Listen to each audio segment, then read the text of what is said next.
എല്ലാവർക്കും സ്പൈസ് ഡിഷസിലേക്ക് സ്വാഗതം. ഇന്ന് ഞാൻ നിങ്ങളുമായി വളരെ ടേസ്റ്റി ആയിട്ടുള്ള ഗോബി മഞ്ചൂരിയന്റെ റെസിപ്പിയാണ് ഷെയർ ചെയ്യാൻ പോകുന്നത്. ഇത് വളരെ പെട്ടെന്ന് തയ്യാറാക്കാൻ പറ്റുന്ന ഒരു ഇൻഡോ ചൈനീസ് റെസിപ്പിയാണ്. അപ്പോൾ എല്ലാവരും ട്രൈ ചെയ്യുക, എന്നിട്ട് അഭിപ്രായങ്ങൾ കമന്റ്സിൽ അറിയിക്കുക. നിങ്ങൾക്ക് ഈ വീഡിയോ ഇഷ്ടമാവുകയാണെങ്കിൽ വീഡിയോ ലൈക്ക് ചെയ്യുക, ഷെയർ ചെയ്യുക. പിന്നെ എന്റെ ചാനൽ ഇതുവരെ സബ്സ്ക്രൈബ് ചെയ്തിട്ടില്ലെങ്കിൽ ഒന്ന് സബ്സ്ക്രൈബ് ചെയ്ത് സപ്പോർട്ട് ചെയ്യണേ. പിന്നെ സബ്സ്ക്രൈബ് ചെയ്യുമ്പോൾ തൊട്ടടുത്തുള്ള ബെല്ലൈക്കനും കൂടി ഒന്ന് ക്ലിക്ക് ചെയ്യുക. എന്നാലും ഞാൻ ഇനി വീഡിയോസ് ഇടുമ്പോൾ നിങ്ങൾക്ക് നോട്ടിഫിക്കേഷൻസ് കിട്ടുള്ളൂ. സോ നമുക്ക് വീഡിയോ സ്റ്റാർട്ട് ചെയ്യാം.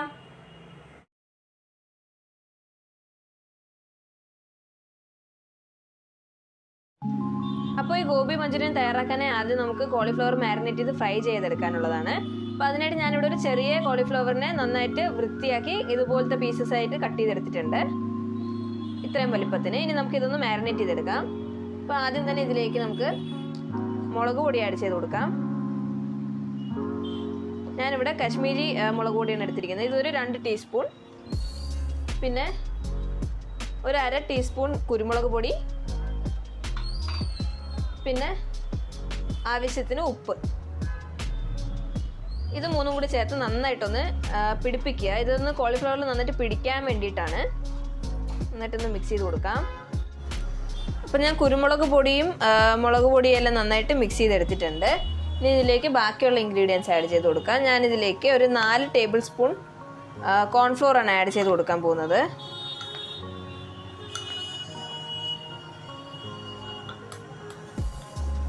നിങ്ങൾ എടുക്കുന്ന കോളിഫ്ലവറിൻ്റെ എമൗണ്ട് അനുസരിച്ച് ഇതിന് മാറ്റം വരുത്താം. ഇനി ഇതിലേക്ക് 2 ടേബിൾ സ്പൂൺ മൈദ ആഡ് ചെയ്ത് കൊടുക്കാം.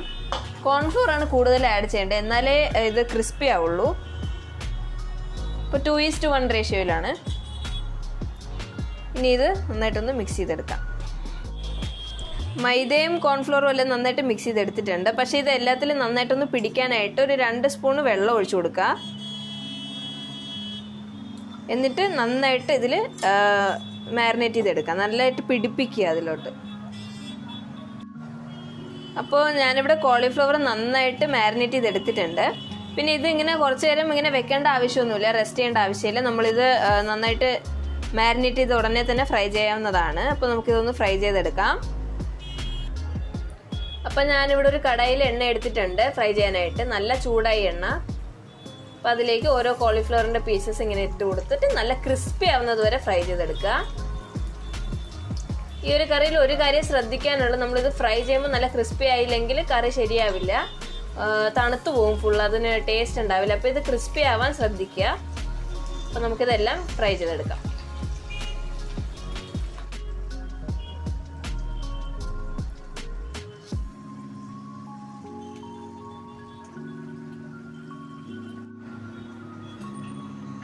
അപ്പം ഞാനിവിടെ കോളിഫ്ലവർ എല്ലാം നല്ല ക്രിസ്പി ആയിട്ട് ഫ്രൈ ചെയ്തിട്ടുണ്ട്. നല്ല സൂപ്പറായിട്ട് ക്രിസ്പി ആയിട്ട് വന്നിട്ടുണ്ട് ഇത്. ഇനി ഞാൻ ഗ്രേവിക്കായി ഞാനിവിടെ 2 സവോള അരിഞ്ഞത്, 2 പച്ചമുളക്, പിന്നെ ഒരു 10 അല്ലി വെളുത്തുള്ളി ചെറുതായി അരിഞ്ഞതും, പിന്നെ 2 ചെറിയ ക്യാപ്സിക്കവുമാണ് എടുത്ത് വെച്ചിരിക്കുന്നത്. ഇതിൻ്റെയൊക്കെ അളവ് നിങ്ങൾക്ക് കൂട്ടുകയും കുറയ്ക്കുകയും ചെയ്യാവുന്നതാണ്. അപ്പം ഞാനിവിടെ ഒരു കടായിൽ എണ്ണ എടുത്തിട്ടുണ്ട്. ഇത് സെയിം കോളിഫ്ലവർ ഫ്രൈ ചെയ്ത സെയിം എണ്ണയാണ്. ഇനി നമുക്കിതിലേക്ക് ആദ്യം വെളുത്തുള്ളി ആഡ് ചെയ്ത് കൊടുക്കാം.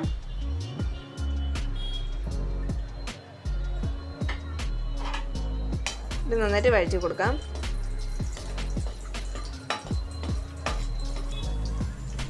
ഇനി നെക്സ്റ്റ് ഇതിലേക്ക് അരിഞ്ഞു വെച്ചിരുന്ന സവോള ആഡ് ചെയ്ത് കൊടുക്കാം.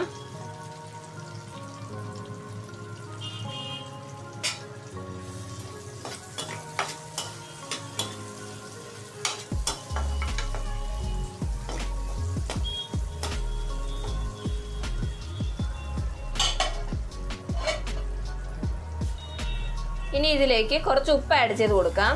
വളരെ കുറച്ച് മതി, കാരണം സോസസ് ആഡ് ചെയ്യുന്നുണ്ട്, അതിൽ ഉപ്പുണ്ടാവും. പിന്നെ നമ്മൾ കോളിഫ്ലവർ വറുത്തതിൽ ഉപ്പുണ്ട്, അപ്പോൾ അതനുസരിച്ച് ഉപ്പ് ചേർത്ത് കൊടുക്കാം.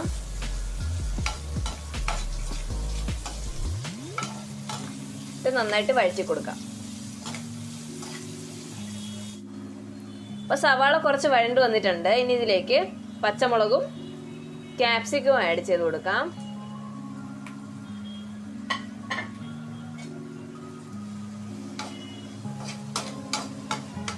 ക്യാപ്സിക്കം ഇട്ട് കഴിഞ്ഞ് കുറേ നേരം ചെയ്യേണ്ട ആവശ്യമില്ല, അതിൻ്റെ കളർ പോവും. ഇച്ചിരി ക്രിസ്പി ആയിട്ടിരിക്കുന്ന രീതിയിൽ വഴറ്റി കൊടുക്കാം. എന്നിട്ട് ബാക്കിയുള്ള സോസസ് എന്തൊക്കെയാണെന്ന് നോക്കാം.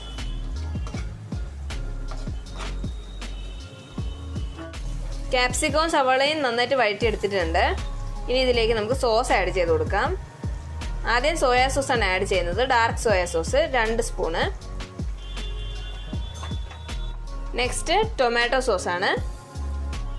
ഇതും 2 സ്പൂണാണ് ആഡ് ചെയ്ത് കൊടുക്കുന്നത്.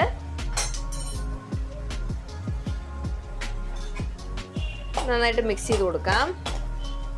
ഇനി ഇതിലേക്ക് ഗ്രീൻ ചില്ലി സോസാണ് ആഡ് ചെയ്യുന്നത്. നെക്സ്റ്റ് ഇതൊരു 3 ടേബിൾ സ്പൂൺ ആഡ് ചെയ്ത് കൊടുക്കാം. സോസുകളുടെ അളവ് നിങ്ങൾക്ക് കൂട്ടുകയും കുറയ്ക്കുകയും ചെയ്യാവുന്നതാണ്. പിന്നെ നിങ്ങളുടെ കയ്യിൽ റെഡ് ചില്ലി സോസ് ഉണ്ടെങ്കിൽ അതും ആഡ് ചെയ്യാവുന്നതാണ്. ഇനി ഇത് നന്നായിട്ട് മിക്സ് ചെയ്യാം.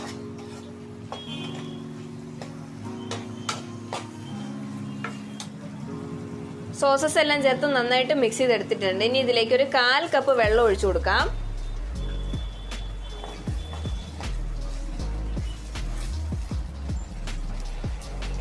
ഇനി ഇതിലേക്ക് കോൺഫ്ലോറും വെള്ളത്തിൻ്റെയും മിക്സ്ചർ ആഡ് ചെയ്ത് കൊടുക്കാം. 1 സ്പൂൺ കോൺഫ്ലോറിൽ കുറച്ച് വെള്ളം ആഡ് ചെയ്ത് ഇങ്ങനൊരു പേസ്റ്റ് ഉണ്ടാക്കുക. എന്നിട്ട് അത് ഇതിലേക്ക് ആഡ് ചെയ്ത് കൊടുക്കാം. ഇങ്ങനെ ചെയ്യുമ്പോൾ നമ്മുടെ ഗ്രേവി ഇച്ചിരി ഇങ്ങനെ തിക്കായിട്ട് നന്നായിട്ട് നമുക്കത് കോളിഫ്ലവർ വറുത്തത് ചേർക്കുമ്പോൾ നന്നായിട്ട് അതിലേക്ക് പിടിക്കും. അതുകൊണ്ടാണ് ഇത് ആഡ് ചെയ്യുന്നത്. ഇനി ഇതിലേക്ക് വറുത്ത് വെച്ചിരുന്ന കോളിഫ്ലവറിൻ്റെ പീസസ് ആഡ് ചെയ്ത് കൊടുക്കാം. എന്നിട്ട് നന്നായിട്ട് മിക്സ് ചെയ്തെടുക്കാം. 5 മിനിറ്റിന് ശേഷം നമ്മുടെ ഗോബി മഞ്ചൂരിയൻ ഓൾമോസ്റ്റ് റെഡി ആയിട്ടുണ്ട്. ഇനി ഇതിലേക്ക് ഫൈനലായിട്ട് കുറച്ച് കുരുമുളക് പൊടി ആഡ് ചെയ്ത് കൊടുക്കാം. നമ്മളിവിടെ ഡ്രൈ ആയിട്ടാണ് ഉണ്ടാക്കിയിരിക്കുന്നത്. നിങ്ങൾക്ക് വേണമെങ്കിൽ ഗ്രേവി ആയിട്ട് വേണമെങ്കിൽ വെള്ളം കൂടുതൽ ചേർത്തതിന് ശേഷം കോൺഫ്ലോറിൻ്റെ മിക്സ് ആഡ് ചെയ്യുക. അപ്പോൾ കുറച്ചുകൂടി ഗ്രേവി ഉണ്ടാവും. പക്ഷേ എനിക്ക് ഇതാണ് ഇഷ്ടം. നമ്മൾ ഡ്രൈ ആയിട്ടാണ് വീട്ടിൽ ഉണ്ടാക്കാറുള്ളത്. ഇപ്പോൾ കുരുമുളക് ചേർത്ത് നന്നായിട്ട് മിക്സ് ചെയ്ത് എടുക്കാം. അപ്പോൾ നമ്മുടെ ഗോബി മഞ്ചൂരിയൻ റെഡി ആയിട്ടുണ്ട്. ഇനി നമുക്കിതൊരു സെർവിങ് പ്ലേറ്റിലേക്ക് മാറ്റാം. അപ്പം നമ്മുടെ ടേസ്റ്റിയും അതുപോലെ തന്നെ ക്രിസ്പിയുമായിട്ടുള്ള ഗോബി മഞ്ചൂരിയൻ റെഡി ആയി കഴിഞ്ഞിരിക്കുകയാണ്. ഇത് വളരെ പെട്ടെന്ന് തയ്യാറാക്കാൻ പറ്റിയ ഒരു ഇൻഡോ ചൈനീസ് റെസിപ്പിയാണ്. എല്ലാവരും ട്രൈ ചെയ്യുക. വീട്ടിലൊക്കെ ഒരു ഗസ്റ്റ് വരികയാണെങ്കിൽ പെട്ടെന്ന് തന്നെ തയ്യാറാക്കാൻ പറ്റിയ ഒരു ഡിഷാണ്. അപ്പോൾ എല്ലാവരും ഇത് ട്രൈ ചെയ്യുക. എന്നിട്ട് അഭിപ്രായങ്ങൾ കമൻസിൽ അറിയിക്കാം. പിന്നെ നിങ്ങൾക്ക് ഈ വീഡിയോ ഇഷ്ടമായിട്ടുണ്ടെങ്കിൽ അല്ലെങ്കിൽ യൂസ്ഫുൾ ആയിട്ടുണ്ടെങ്കിൽ ഒന്ന് ലൈക്ക് ചെയ്യുക, ഷെയർ ചെയ്യുക. പിന്നെ എൻ്റെ ചാനൽ സബ്സ്ക്രൈബ് ചെയ്തിട്ടില്ലെങ്കിൽ ഒന്ന് സബ്സ്ക്രൈബ് ചെയ്ത് സപ്പോർട്ട് ചെയ്യുക. So thank you so much for watching my video.